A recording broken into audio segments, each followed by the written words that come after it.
I think the most appealing concept is that we keep chipping away at lung cancer, and specifically non-small cell lung cancer, a few percent at a time. Every 6 to 12 months, we identify another relevant target.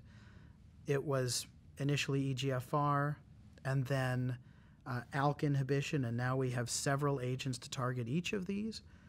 But then ROS1 was identified as a relevant target, HER2, BRAF, MET was another one that MET amplification at ASCO was shown to be associated with very good responses in some patients who receive crizotinib, which is actually a very effective MET inhibitor. And there are more and more small targets that actually accumulate to be a lot of benefit if we pick them up a few percent at a time. At this very meeting, there was also a report of cabozantinib being useful for the patients who have RET fusions. This is not something that's going to be a sea change one at a time. For any one drug.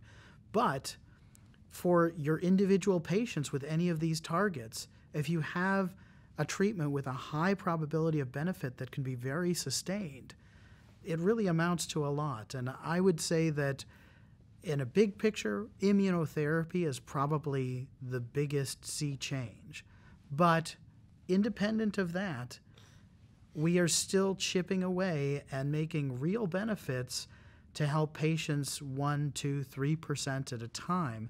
And I think that even immunotherapy may emerge as something that we can ultimately identify the percentage, the fixed percentage of patients who are overwhelmingly well served to receive it. And in the future, our algorithm's going to be multiple different channels that direct people to an optimal therapy that I hope will have a response rate of more like 70%, if not higher, as opposed to 20, 30% and prayer, which has been the cornerstone of our approach in preceding decades.